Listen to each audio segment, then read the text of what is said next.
मध्य प्रदेश में कांग्रेस के गलियारों में जहां एक और जय जय कमलनाथ का नारा गूंज रहा है, तो ऐसे में मध्य प्रदेश की महाभारत में और खासतौर पर इस उपचुनाव के रण में एक ऐसा भी चेहरा है जो कि हंसता है, मुस्कुराता है, गांव की चौपाल पर बैठता नजर आता है, ग्रामीणों को कमलनाथ सरकार के पुरानी योजनाओं की याद भी दिलाता है और साथ ही साथ यह भी बताता है कि आखिर कौन है बिकाऊ और कौन है टिकाऊ। जी हाँ, बिल्कुल ठीक समझे। आज हम आपकी मुलाकात कराएंगे मध्य प्रदेश के पूर्व कैबिनेट मंत्री और पूर्व मुख्यमंत्री दिग्विजय सिंह जी के सुपुत्र जयवर्धन सिंह जी से। जयवर्धन जी, बहुत बहुत स्वागत है सबसे पहले आपका। किस तरह से आपको लगता है कि मध्य प्रदेश की ये जो महाभारत है और जो उपचुनाव का रण है, इसमें जो लगातार आप पसीना बहा रहे हैं, मेहनत कर रहे हैं, इसका कितना प्रतिफल जनता आपको देगी? और क्या लगता है कि ये वो दौर है जब कोरोना से पूरी दुनिया जूझ रही है, वैश्विक महामारी के दौर से गुजर रही है, ऐसे में इस उपचुनाव की क्या जरूरत थी, क्या नौबत? देखिए, ये चुनाव सिर्फ 28 सीटों का नहीं है। ये चुनाव मध्य प्रदेश और देश के भविष्य का है, क्योंकि इस चुनाव में एक तरफ भाजपा का धनबल है जिसके माध्यम से उन्होंने 20 कार्यकाल में सरकार बदली।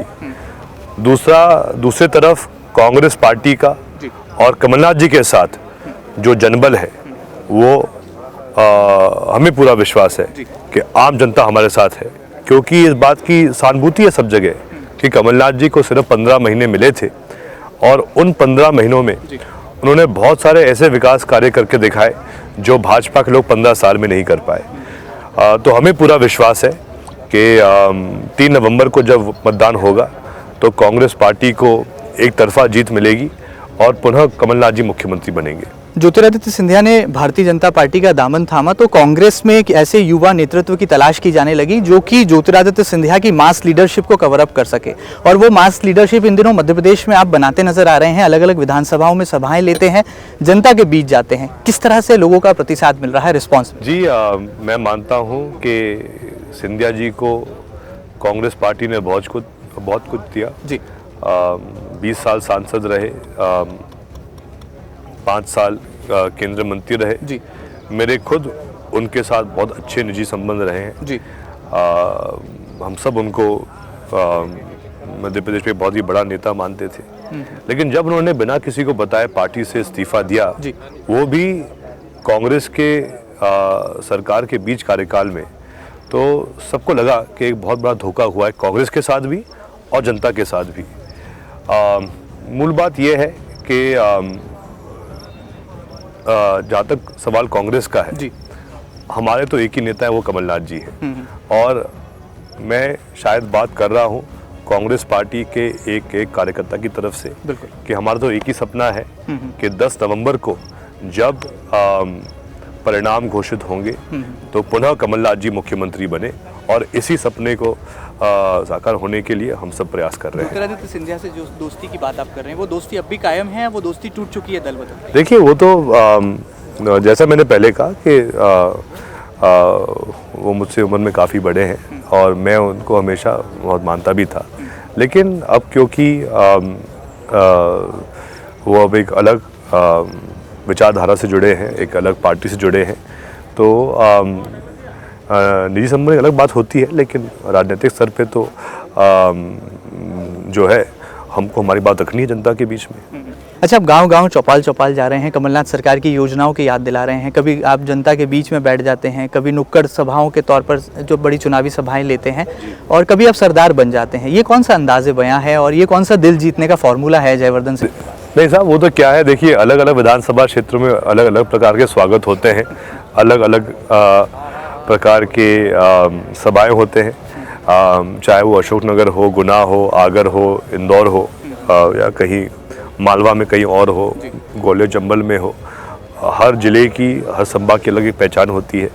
तो इसीलिए चाहे कोई भी नेता हो, जब हम सब कहीं दौरे पे जाते हैं तो वहाँ के जो पुराने संस्कार है या पुरानी जो संस्कृति है उसके आधार पे ही स्वागत होता है। और यही क्योंकि हर ज़िले की अलग अलग पहचान होती है, लेकिन हम तो यही प्रयास करते हैं कि जो हमारे पुराने संबंध हर ज़िले में हैं, हर क्षेत्र में हैं, उनको निभाना हमारी जिम्मेदारी रहती है।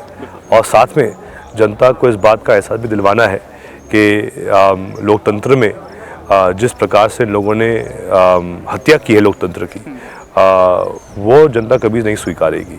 और ये बात सामने भी आ रही है, जब हम गांव में जाते हैं तो आम जनता खुद सामने आके ये बात कहती है कि जो हुआ बहुत बुरा हुआ और कहीं ना कहीं देश के भविष्य के लिए जो हरकत इन लोगों ने की है वो सही नहीं है। तो कांग्रेस का जो यंगिस्तान है, जिसमें नकुल नाथ हैं, जयवर्धन सिंह जैसे युवा चेहरे हैं, ये यंगिस्तान कितना इम्पैक्ट करेगा इस उपचुनाव में? क्योंकि अब जो चुनाव हो रहे हैं ये एक तरह से अग्नि परीक्षा भी है, कमलनाथ जी के लिए भी अग्नि परीक्षा है और वर्तमान के मुख्यमंत्री शिवराज सिंह चौहान के लिए भी है। तो यंगिस्तान की भूमिका कैसे देखते हैं?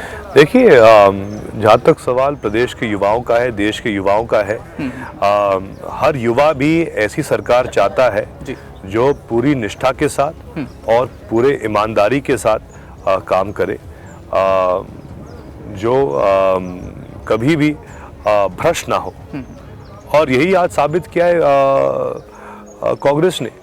लेकिन बीजेपी ने आज ये साबित किया है कि वो इतने लालची हैं सत्ता के लिए कि वो पैसे खर्च करके सरकार गिराने के भी रुचि रखते हैं और साथ में कुछ भी हो जाए, क्या 15 साल उनके लिए काफ़ी नहीं थे?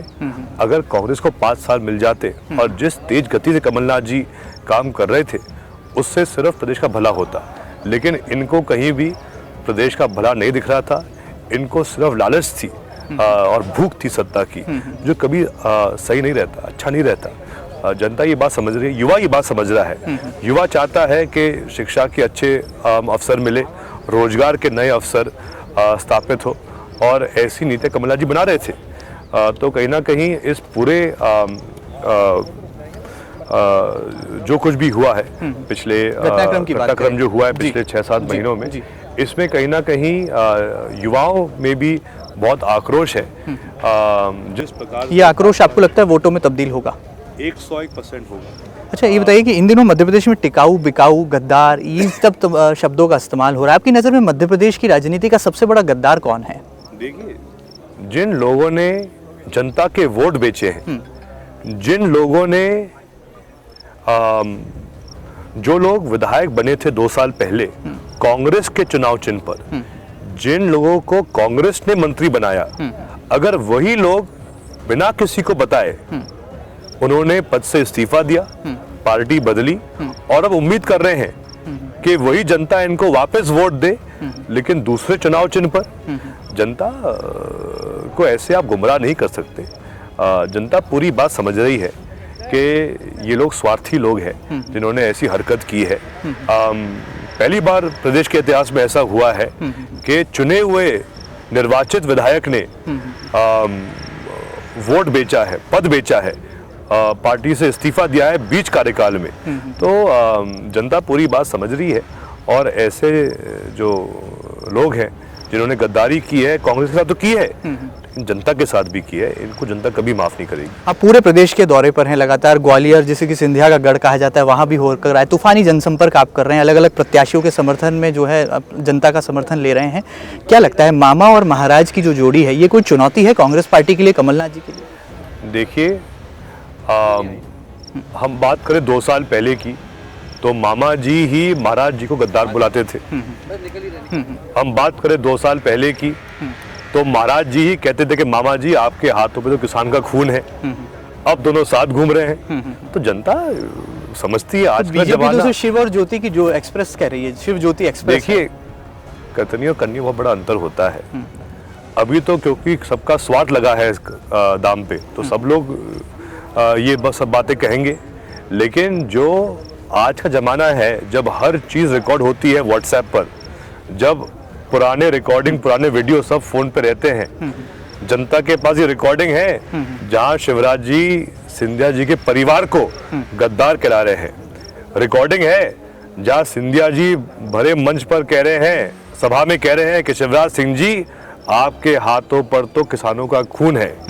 तो ऐसे लोग जब 2 साल पहले कुछ और कहते थे, अब कुछ और कह रहे हैं, जनता इन पर कैसे भरोसा करेगी? एक आखिरी सवाल, 10 नवंबर के बाद मध्य प्रदेश की सरकार के पूर्व मंत्री जयवर्धन सिंह की क्या भूमिका उभर कर आने वाली है कांग्रेस पार्टी में और आने वाले मध्य प्रदेश के भविष्य में? मैं तो सिर्फ कांग्रेस का एक कार्यकर्ता हूँ, जैसा मैंने पहले कहा, मेरी और हर कार्यकर्ता जो कांग्रेस का है, हम सबकी एक ही मांग है, एक ही भावना है, एक ही सपना है कि पुनः कमलनाथ जी मुख्यमंत्री बने और इस प्रदेश का नेतृत्व करें। चलिए, बहुत बहुत शुक्रिया। तो ये थे जयवर्धन सिंह, जो कि युवा हैं, डायनामिक हैं और मध्य प्रदेश में कांग्रेस की लीडरशिप में एक यंगिस्तान का रंग रूप भी जयवर्धन सिंह के नाम के साथ देखा जा रहा है। फिलहाल एमपी न्यूज के इस खास सेगमेंट में इतना ही। ताजा तरीन खबरों के लिए आप लगातार बने रहें एमपी न्यूज के साथ। नमस्कार। एमपी की नब्ज, एमपी का हाल, मध्य प्रदेश की हर खबर एमपी न्यूज टीवी के साथ। लगातार खबरों के लिए सब्सक्राइब करें हमारा YouTube channel MP news TV. Latest updates के लिए बेल आइकन दबाना जरा भी न भूलें।